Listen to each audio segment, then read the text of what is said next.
Louisiana beer reviews. Pfeiffer's famous beer. This was sent to me by Douglas in Virginia. Thank you, Douglas. And this beer is made in Virginia since 1889, but with many owners over the years. They were located in Detroit until 1966 when they started in 89. 1966, the brewery closed in Detroit. It's abandoned today. They had different buyouts. Heilemann bought them, then Stroh's bought Heilemann, Pabst bought Stroh's, and then Pabst sold it off to somebody who was interested in buying the rights to the brand. It says brewed and canned for the Pfeiffer Brewing Company by ABW Virginia Beach LLC in Virginia Beach, Virginia. So, contract brewed at the moment. They talking about building their own brewery.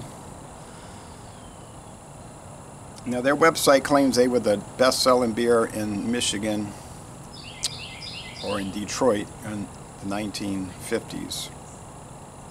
Got a born-on date, which is convenient.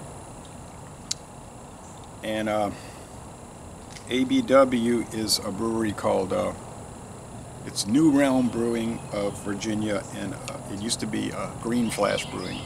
The Green Flash, they shut the brewery down and then they sold it to New Realm, who has a number of breweries in the eastern states, southeastern states. All right, this is very pale. Coming out the can is one of the palest looking things I've seen. There's a thick white head. I'm gonna be cutting the grass later when it's dry, not now when it's wet. No. This is extremely bubbly and pale. It's straw.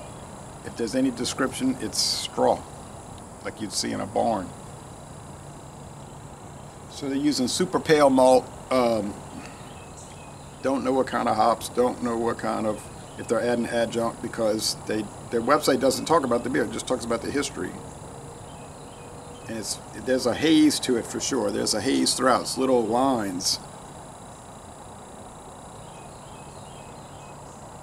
from the bottom, spreading up like that plant back there. Looks like little palm leaves or some sort of leaf spreading out. Alright, so interesting appearance.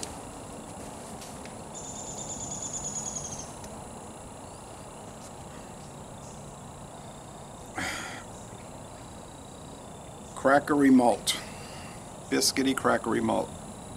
Now I was looking at old ads for Pfeiffer's, and they used to make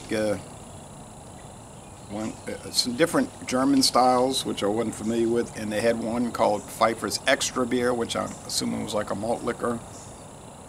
You can't say strong on a beer label, so you could say extra, meaning it could be extra flavor, extra character, but it probably means extra strength. All right, so it smells like pure pale malt. Let's go with the taste. Thank you, Douglas.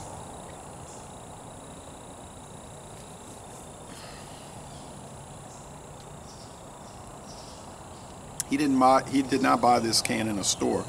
He said he was at a bar and they had it and he tried it. He said the girl at the bar said it was a Pilsner, but he could tell it really wasn't a Pilsner style. He said it was American adjunct lager. I'm not sure about the adjunct though.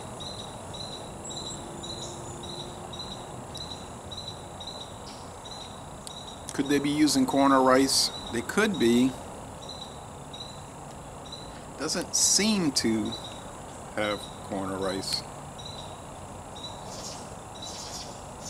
Very light bodied. 4.9, good ABV level. Crisp finish. Sweetness, 2 out of 5 sugar cubes. Bitterness. Now,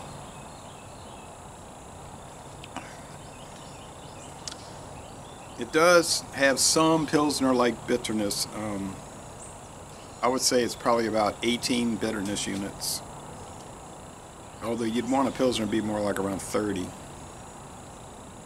The Pacifico beer claims to be a Pilsner style from Baja, California.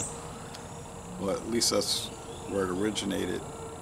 Well, no, somewhere on the West Coast. That's where some American surfers found out about Pacifico, that's right. But It's Pilsner style-ish.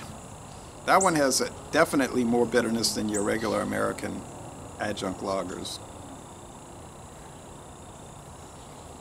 But it does taste like they're using the Mexican corn in that one. So no, I just don't get that here. Just very pale, crackery malt.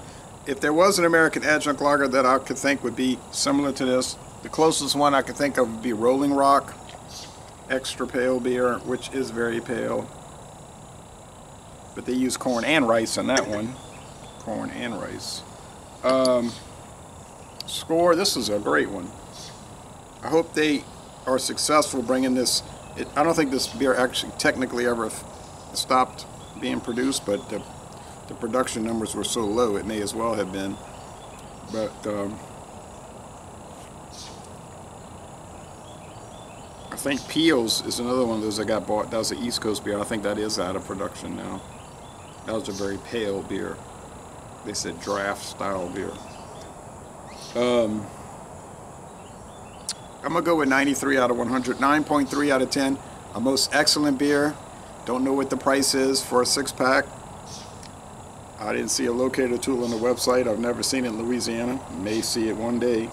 So laissez les bon temps relais, and I'm gonna end this review by saying y'all go to Virginia and take a brewery tour.